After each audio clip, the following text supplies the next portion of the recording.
You are coming into focus.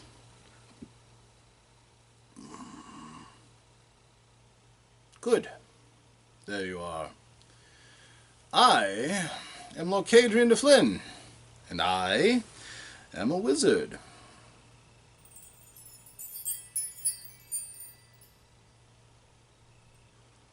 Greetings to all of you, Magic fans. I am once more your humble host, Lord Cadrian Du Flynn, prisoner here in Wizard Jail yet, here to answer your questions about what experiences are those of a wizard, or perhaps answering some other deep personal question that you desperately need magical help with. Again, here for the time being. I apologize if things were a little shaky earlier on. My wand has been confiscated, and while it is but a tool, it is a useful tool to have. It makes the magic go much smoother. Unfortunately, there was a murder here in Wizard Jail, so all wands have been confiscated for the time being, as they check them to see if the kind of destructive magic that ended the life of the servant who died, well, if that was cast through that wand. Of course they will find that my wand has not been used for such purpose. I am a diviner. I do not kill people with magic, and therefore am completely blameless. I could, of course, with a snap of my fingers, tell them who the culprit is, but they're not paying me for that, so... The servant was one of the non-magical type whose tasks involve making sure that our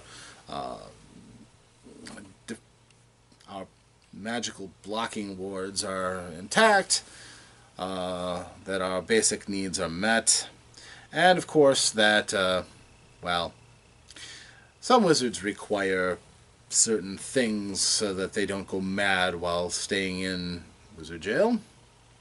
All I need is elven wine, I'm good. So, this particular one did not have much intercourse with me, but he was disintegrated. Just scorporated. A potent bit of war magery, something that I don't do. But, of course you might ask yourself, well, why did they not check all the war wizards? Well, they are, of course. We have some of the more powerful war wizards who are either mad or prisoners of the state, so on and so forth. I'd say about half of the wizards who are here are war wizards. Their magic being able to be bent to destructive means alone means that that's how they will express themselves, and oftentimes that lands them here. The particular servant who died was a rather disgusting dwarf who used his position to torment his charges. I suspect that somewhere a wizard may have slain one of his kin or some such. I doubt that he'll be mourned much. He was a fairly vile person. His name was Yokero. But I'm sure they'll eventually find out whoever did it. And kudos to them. These blocking wards are difficult to cast around. Certainly the level of magic required to turn somebody into ash and dust would be more than most wizards could do with these bonds. But that explains why I do not have my wand with me. But never fear, I can still fulfill my functions here, and I have been given another piece of parchment from the jailers, which reads, this comes from Rick, the Baron of Hilliard. Why is it that most magic users one comes across, even low-level ones, all seem to be old men with impressive beards, tall pointy hats, leaning on long poles that may or may not be magic-y?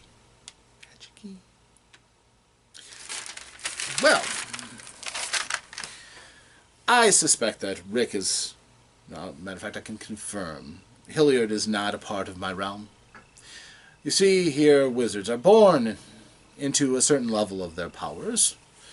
If I hadn't gone under training to become a proper wizard, I would have been a preternaturally lucky young fellow, instinctively knowing correct decisions, being able to tell, for example, which course is more dangerous than another, although there is something to be said for danger.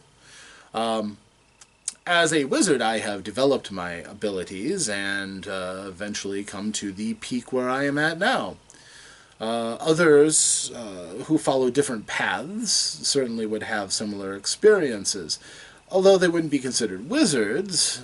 For example, an elemental wizard instinctively may never feel extreme heat. On the hottest day, they may be able to go out in full robes and garbs and not sweat at all. Well, once you, of course, train your powers and get better and better, then you can claim to be a wizard. However, old is not necessarily a requirement of being a wizard. Many who have enough experience in the world and the mastery of their ways who can claim the title are certainly not old. Perhaps the realm that you are, that might be the case, but anyone who is in their adult years and beyond has a possibility that you encounter in our world of being a wizard. Now, there is a danger in being a young wizard. In some worlds, far more than this. In many of those worlds, the very fact a person may be a wizard means that in a hostile situation, the nullification of that person becomes the priority for any opponents. If there's the possibility that a person could rip loose a ball of fire that would wipe out their enemies, well, that's a good reason to put a javelin between that fellow's shoulder blades, or perhaps an arrow through their brisket. As a result, wizards who advertise that they are wizards may have a very short life in those worlds if they don't have the magical acumen to back that up. So, those who call themselves wizards usually have significant power. Sometimes that power can be attained because of advanced age. You've had decades of experience with magic. Perhaps it is time to put on the robes of your profession or whatever attire that you would wear and declare yourself a wizard. Perhaps in your world it's just that dangerous that only older men who don't choose to risk their lives, or those who are already very powerful, are the only ones who call themselves wizards. As far as the beard goes, well, number one, they're stylish. It looks good, right? I jest, of course. Not all traditions, of course, have those who belong wearing facial hair. Some people, first of all, of course, there are those among us who are of the feminine persuasion who typically don't wear beards, except for the dwarves. They, of course, don't. There are also some who fastidiously keep clean-shaven. There are some whose abilities are tied up in some sort of a religious significance who may go completely shaved as well. There's an order of ascetics in my world who shave their everything. No hair on their bodies at all. That is one of the distractions that they choose to get rid of. Which is interesting. I don't find that it makes one a particularly more powerful wizard, but still. However, the beard has long been associated with wisdom. If you are old enough to grow a beard, for some cultures that is a sign of adulthood that you wear on your chin. If your beard is of a certain length or particularly attractive color, it may show that you have earned a certain level of respect for the experiences that you have garnered and for your, let's just say that you have a wisdom that has allowed you to reach that age without perishing along the way, avoiding bad decisions that may have cost you your life at an earlier age. So we kind of wear our experience on our chin.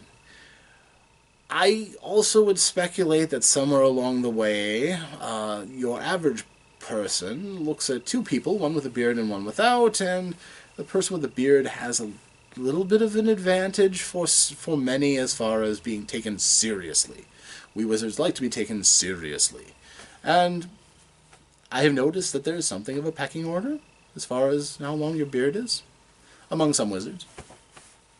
Now, I would not choose to grow a beard that hangs down to my belt. It just gets in the way.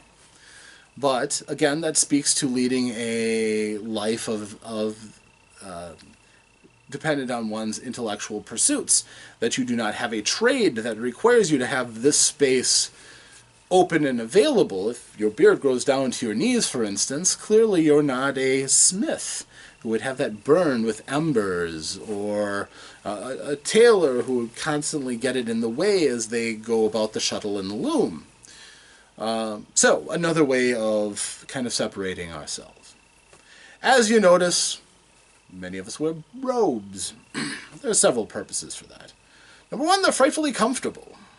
I mean, you get nice airflow throughout, long sleeves, up the main avenue, as it were. It hangs nicely off the shoulders. You don't have to wear a belt all the time to keep, everything together, which is comfortable. Also, it, again, serves to separate us as the intelligent part of society that isn't worried about mobility. Running in robes can be a nightmare. Let's be honest, they tangle and trip you up if you're not careful. A wizard who has to run usually will hike up their robes to about their knees so that they can get some motion going. But not having to worry about that means that you are of the fortunate ones who isn't concerned about that as a measure of staying alive for chance. So, robes do serve to kind of separate us out in that caste of the non-physical labor working types. Another thing that we use robes for is delineating ourselves as kind of a warning, or I know some places have cards that you hand out to tell people who you are and what you're capable of. Well, in my case, the robe does that to a certain extent. For example, almost everything that I have has my caste color. As a diviner, it's blue. Everything I have has blue in it somewhere. Even my robes that have my dampening runes on them are outlined in blue, and the hat as well. Of course, the rest of this shows that I am but a prisoner. These rag quality robes, dull gray, an outline of the shame of my stature as a prisoner. But, trust me, if you saw my actual usual attire, it's far better state than this. Also, the robe is an ample palette for the craft of the artisan who tailors such things. There's much that you can do fashion-wise with robes, as far as quilting and padding and how they're slashed and seamed, and it's a measure of artistry itself. A well-crafted robe is a joy to behold. Finally, the robe, as a very large piece of cloth, larger than anything else one would wear except maybe a length of a scarf or some such, is, well, again, a wider place to put more and more runes or magics that you might wish to put on your clothes. Something that you can wear inconspicuously, or very conspicuously, as is convenient to you. Robes of wizardry often are outlined with glyphs, runes, sigils, and whatever else that the wizard needs to, number one, illustrate that, yes, I am a wizard. And if you mess with me, well, it's not going to go well for you. Number two, those runes usually have a purpose, and being able to invoke the runes without having to incant a spell, just being able to pull the magic directly out of your garb is useful. At the very least, these robes generally tend to have some sort of runes of protection, as we cannot typically be bothered to learn about all the straps and plates and things of the armor that wizards generally tend to stay away from. What warriors, their meat and drink to keep themselves alive, we don't do that very well often. So we'll often stitch in a few runes that either make the fabric as hard as steel, or perhaps create a magical field over our bodies that deflects blows and jets of flame, or what have you, what other hazards there are. It's a broad place to hide such things, or to cram as much magic onto a piece of fabric as you can. Hats are functional. If you are talking about old wizards, many older wizards are losing their hair, so a hat becomes useful for keeping one's pate from becoming sunburned. I, of course, have the full head of hair, so that's not a requirement for me as much. But it is good to keep the sun out of one's eyes. And likewise, these somewhat impractical seeming hats, again, more space for runes and glyphs and such. These prison hats are terrible, however. The broader brimmed ones are useful for keeping out the sun, rain, and what have you. Again, too, some orders have requirements on what their body must wear, what the constituents of that order, how they are to be attired. Again, the hat is a good way of standing out in a crowd if you don't mind advertising to everyone that you are a wizard. And truly, headgear and wigs and some things are not the sole property of the wizardling class. I have certainly seen other fashion by mundane orders and different societies that makes this hat look absolutely modest in comparison. And then we're asking about poles. Well, one moment. Oh, come here.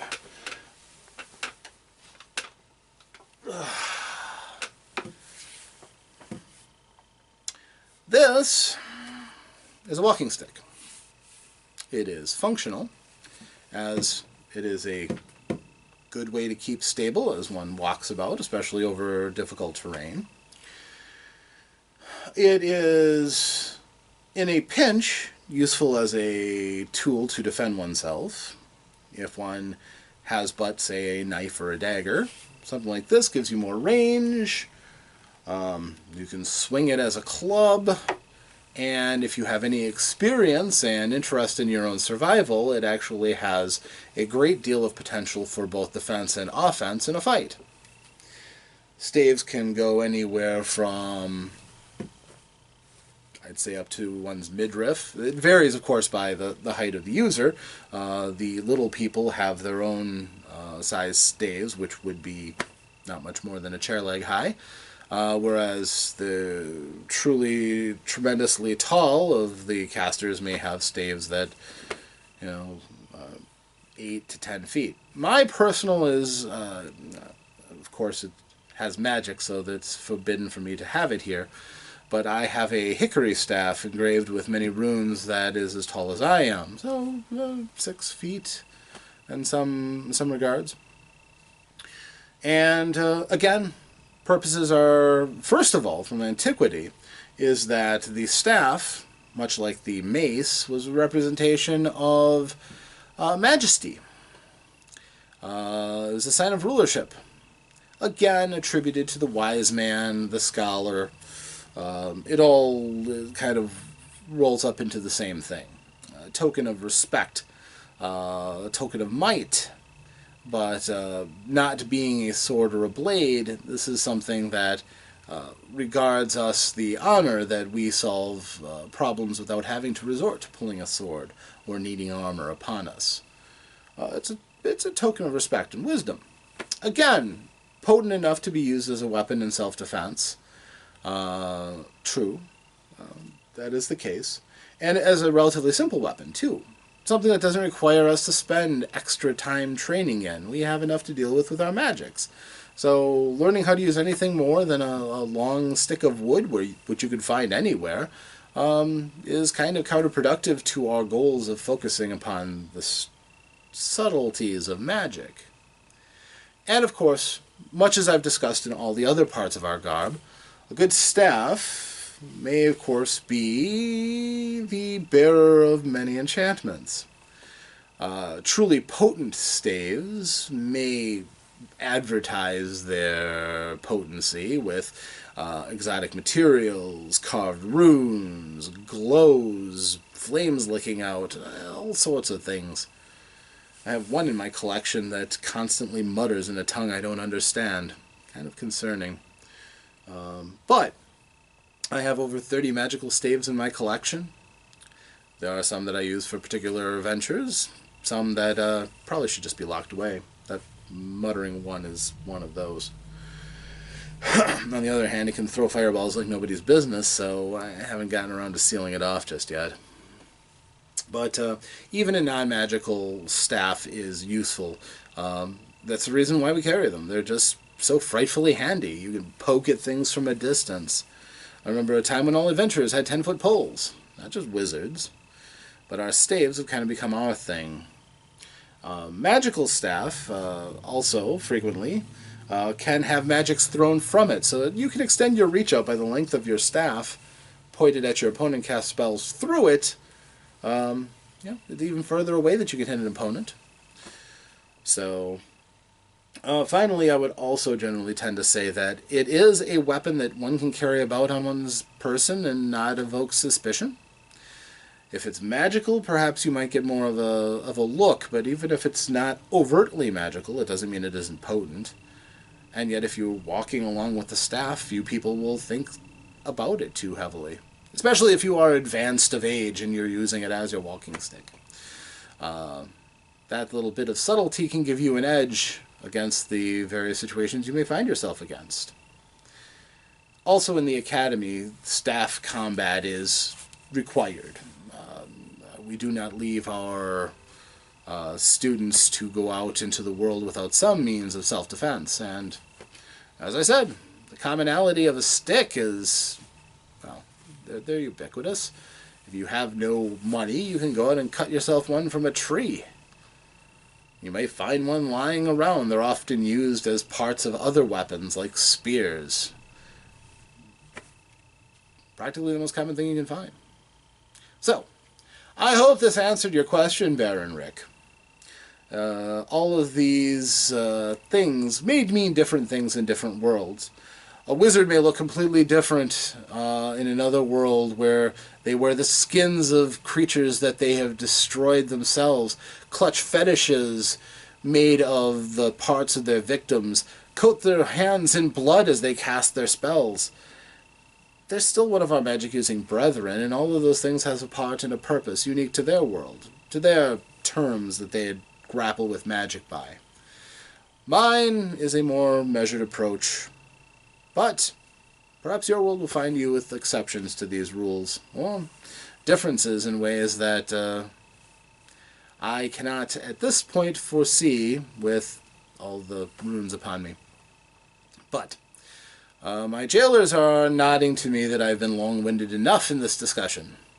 And so until the next time, I can bid you farewell.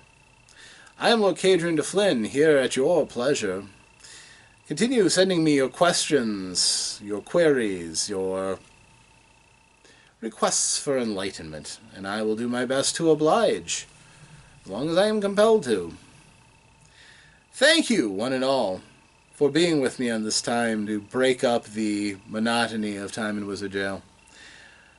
I bid you the greatest and most profitable adventures, and I foresee